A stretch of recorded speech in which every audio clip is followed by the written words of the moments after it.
Well, what's going on in Antarctica? Why so much secret, and why do we need an international treaty to protect Antarctica? I'm on board Norwegian Star. Our ship is not going to Antarctica. They secretively changed the name of this cruise yesterday on the app from South America and Antarctica to a round trip South America.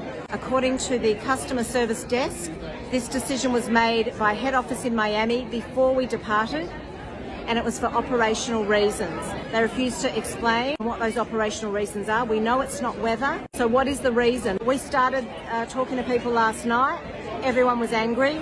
We told people to join us here at 9:30 this morning, and look at all the crowds that have turned up. Customer service are refusing to acknowledge us. They've sent their security officer out to calm us down, but we just refuse to be told, sorry, we're not going and we're not going to give you reasons. We feel we're being cheated, being scammed. This is the security officer telling everyone to calm down. Now, everyone on this ship has paid a lot of money to cruise to Antarctica, not to do a round trip of South America at sea. We are being dismissed, ignored, refused answers. They're telling us we just have to accept it. Well, guess what? We've paid too much money, we're too smart and we're too angry to just order another cocktail and sit down and accept the fact that our money has vanished into Norwegian Cruise Line's pockets. We've not seen or heard from the captain, interestingly, not one announcement from the captain, nothing. So we're angry, we want to be heard, we want answers, we want transparency, we want clarity. I'll tell you one thing, don't ever take a Norwegian cruise. It is, they are treating us with absolute disdain, disrespect. They think we're idiots. We're not idiots. And we're not prepared to just accept this sitting down. We may not get to Antarctica. The chances of this cruise now going to Antarctica are minimal. But we want answers. There's no such thing as other planets or outer space. I believe the planets are actually just fallen angel beings, and I'm about to show you. So we know, according to scripture, stars are angels, angels are stars. We know that we all live under God's firmament. There's no such thing as outer space. So all the stars or angels are inside the firmament. Right? According to Revelation, the 7 stars are the angels of the 7 churches, right? So we know stars are angels. Right? We know 1/3 of the stars of heaven, or the angels, fell, right? They disobeyed God. These are known as the fallen, right? Now, the book of Ezekiel gives us a description of what some of these angels look like. As for their appearances, they four had one likeness, as if a wheel had been in the midst of a wheel. So a wheel inside of a wheel. This is a picture of Mars captured by the Nikon P1000 camera. What do you see? A wheel inside of a wheel. Now, you can go find a bunch of Greek and Roman gods that actually have the same names as the planets. They were named after them. Because they're not actually planets, the false gods are really just fallen angels in disguise. This stuff is no joke, you can go look it up. Why do you think they had us building these solar system projects in school, trying to get us to memorize all these names? We were giving false idolization to these false gods. Right, and they gave us hints, right? Some of them actually do look like wheels inside of wheels, but this is fake. It's not what they actually look like. These are the true photos of what these so-called planets actually look like. They're all wheels inside of wheels. These are the fake ones. Now, these are some pictures of stars as well that have the same exact appearance. Just normal stars. Alright, so what God has ordained for these angels is to move in this circuit type fashion around the earth, right? Right, so if there was certain of these stars or these angels not moving in this circuit, they'd basically be disobeying him, right? Which is what the planets are, wandering stars. I believe they are part of the fallen, which is why they are connected to all these Roman and Greek false gods. I believe he gave us a hint at this in the book of Jude. Raging waves of the sea, foaming out of their own shame. Wandering stars, to whom is reserved the blackness of darkness forever. Why are these wandering stars or these wandering angels so shameful? Probably because they disobeyed him. We gotta be careful on how we do this one, but we're gonna go to CERN on Google Earth. I wanna take you right outside this dome observatory, right here at this sculpture, and we're gonna take a really close look at what we find. And does this look familiar? It just so happens to be the luminary path over the geocentric. we'll go to another place called Darling Park in Australia. It's going to take us to this specific area, which shows us a very interesting fountain. Now, when we hit Street View and go take a look at this fountain, we start to realize that it is also the geocentric. It's cool how it's got that big tall mountain in the center. Eh? Now remember, not long ago, we went to 666 United Nations Plaza, and we went down in Street View, and we took a look around inside of the United Nations to find their flag, right? This specific logo. And we didn't stop there. We started to kind of pilfer around inside this building to find the conference hall, where they also had the logo right there nice and big, and the Pope out here talking to the people. Now, they removed this video, and I'm wondering if it's because I showed other world organizations that actually use the same logo. The health, the weather, the seas, and the land all have the geocentric map as their logo and flag. So it just makes you wonder, why so much geocentrism when it comes to world-leading organizations? And why all over Google Earth are we finding fountains and sculptures that have something to do with the model that supposedly doesn't exist? It's funny, even the story of Isaac Newton. So how did he discover gravity? Well, of course, he was sitting under a tree and an apple hit him on the head. Children, can I explain to you this? He already knew things fell down. Everybody knows things fall to the ground. That is not how he came up with the theory of gravity. The apple is symbolic of the tree. Once again, the tree of knowledge and good and evil. If you actually look up the old Apple logos, the very first ones, it's literally Isaac Newton sitting under the tree. So what did they change that logo to? An apple with a bite out of it. You guys understand what that means? Do you remember when they sold the first Apple computer and it was $666.66? Do you think these are coincidences? No, that is what they're telling you without telling you. The moon isn't a solid piece of dusty rock as we've all been told our entire lives. It is actually the lesser light that rules the night, just as God's word says, and is in fact its own light source.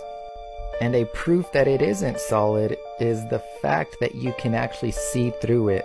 Just like right here, you can see the blue sky through the moon. And all these pictures I've been showing you are pictures that I took myself on my P1000 Nikon camera. We always see the same face of the moon also. And modern day science says that it is because of tidal locking.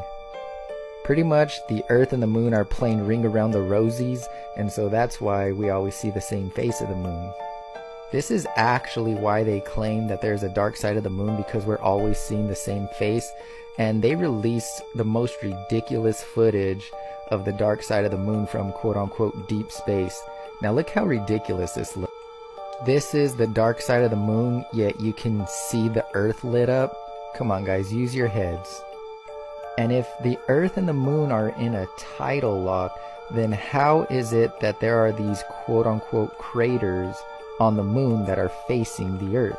And that's not a point that I just want to breeze by real quick, because point being, if what we're looking at here are craters, how is it possible that anything is striking the moon on this side whenever it's always facing the Earth? And the moon isn't actually rotating like we've been told, but rather it turns like a wheel. Now that sounds crazy, but look at this spot up on the top just for reference, and this picture was taken around 6:30 p.m. And we'll just say that's roughly 12 o'clock. Now this one was taken at 9 o'clock p.m., so less than 3 hours later, and you could already see this spot is around 2 o'clock. And by 12:30 a.m. you can see that same spot, it's already past 3 o'clock. And that's why we always see the same face, because it's turning like a wheel. It's not doing this and tidally locked to the Earth. It is stated also that the reason why there's day and night is because of the rotation of the Earth. I'm going to show you some quick footage of a high altitude camera, and you tell me if it looks like we're spinning. Are we spinning, guys? Check this out. The sun on one side, the moon on the other. How is this even possible? On a globe, if we're on a globe, look at that nice flat horizon. So calm. You are not spinning out of control. Flying through infinite space. The earth is stationary, just as the Bible says, and it's on a foundation.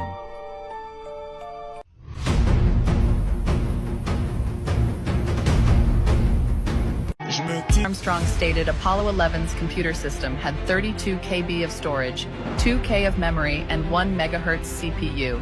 Can you imagine streaming live video from this organizer that has 3 MB of storage, 256K of memory, and 8 megahertz CPU while sending the feed 238,900 miles? I have no comment. Let's get into one of my favorite topics. Alright, so if y'all been following me, then y'all already know that I believe that the space is made up of water. Now let's dig more deeper into this conspiracy and add some more facts and theories. I do want to say that 70% of the earth is made up of water, and we only discovered about 5%. And let's take into account that we don't even know what's at the bottom of the ocean, or if there's really even a bottom. And it doesn't help the fact that these astronauts train in pools of water. As a matter of fact, Hawaii and Florida are popular training destinations for these spacewalks and space missions. According to this blog, at the Aquarius Laboratory 20 meters, 60 feet below the surface, ESA and NASA astronauts spent 16 days underwater in an analog mission to Mars. Now let's keep going. And let's not forget that these deep sea diving suits are really similar to these space walk suits. And you know what really be killing me? I feel like every few years, NASA comes out with an article just to introduce us or get us used to the fact that the space or the ocean are one and the same. Well, this article was actually published in 2011, but according to this article right here, astronomers find biggest ever water reservoir encircling black hole 12 billion light years away. And according to the article, it was revealed that a colossal body of water that surpasses the combined volume of water on Earth by 140 trillion times. So every time I see these type of articles, I always believe that NASA is really trying to prepare us that, you know, space is really the ocean, and the ocean is really space. And so did you know that there is something similar to black holes that are in space that are in our very own ocean? Well, according to Google, they are technically not black holes, but they are very similar. Over the years, scientists have observed massive ocean eddies, which are strong vortexes of water, powerful enough to devour anything in its path. And let's throw in UFOs. Oh, and by the way, this photo was taken in 1952 in New Jersey. But did you know that USOs were a thing? Yes, USOs, which are short for unidentified submerged objects. And USOs was first classified by the US Navy as whales, sharks, and other sea creatures that can interfere with ship maneuvering, sonar operations, and oceanographic research. But as the years went on, there have been numerous accounts of people spotting or claiming to see UFOs submerging out from the ocean. My thing is, what if these UFOs are not coming from outer space or out from the sky? What if they're actually coming from deep within our own oceans, and they're submerging from our oceans and flying up to the sky, and we thinking like, oh, a UFO, you know, it came from out the sky, but it actually came from the ocean. Which kind of makes sense, because in the Bible, they talk about the firmaments and the waters above, and how we cannot break the firmaments and we cannot get through it or past it. And not only that, the Bible is not the only, you know, book that speaks about the firmament. In other cultures, they also speak about the firmament as well. Is it a coincidence? Sometimes I don't believe in coincidences. Now, let's not forget about Operation Fishbowl, where our own government shot a series of nuclear bombs straight up into the sky. Now, they claim it was just for nuclear testing, but people theorized they was trying to break through the firmament. So like I say, what if these UFOs are not coming from the sky or outer space? What if they're actually coming from the ocean or inner space? And by the way, they say that the ocean is a portal to space. And if you want to throw in the Bermuda Triangle, I mean, that doesn't make it any better either. I mean, I can keep going. And the Bermuda Triangle is a whole nother topic in its own. Gravity just got debunked, again. Observe this guy trying to sink the anvil in Mercury. It's not possible due to the fact that Mercury is more dense than iron. This is why things fall, because they are denser than air. If it's lighter than air, it will float. So here's let's set it in here and see if it floats. Okay, it doesn't seem to want to stay upright. I'll just let it tip over. There it is. It's floating. Look at that. The iron anvil floats because mercury has a density nearly twice that of iron. In fact, due to the density ratios, the iron actually floats better than wood does in water. The iron anvil floats because mercury has a density nearly twice that of iron. In fact, due to the density ratios, the iron actually floats better than wood does in water. The iron anvil floats because mercury has a density nearly twice that of iron. In fact, due to the density ratios, the iron actually floats better than wood does in water. The iron anvil floats because mercury has a density nearly twice that of iron. In fact, due to the density ratios, the iron actually floats better than wood does in water. The iron anvil floats because mercury has a density nearly twice that of iron. In fact, due to the density ratios, the iron actually floats better than wood does in water. The iron anvil floats because mercury has a density nearly twice that of iron. In fact, due to the density ratios, the iron actually floats better than wood does in water. The Flat Earth map dates back over 1,000 years. This map is credited to being created by a Persian astronomer. His name was al-Biruni, and he lived from 973 AD to 1048 AD. It's the official map of the United Nations and also of the United States Geological Survey. It used to be present in many places before the creation of NASA and the Antarctic Treaty in 1959. Here you see it with Admiral Byrd. This map has been restored by Dmitry from Russia with suggestions of mine, Eddie Alankar, known by my YouTube channel Flat Earth Banjo. I asked Dmitry to include the Bermuda Triangle and Point Nemo, a place deep in the Pacific Ocean where NASA buries rockets. Then Robert Tozzi, a professional mapmaker, came along and enhanced the map even more. There are many people now selling this map online, but if you could order it from my online store, I would greatly appreciate it. Visit my store now and order one of the items. I humbly thank you.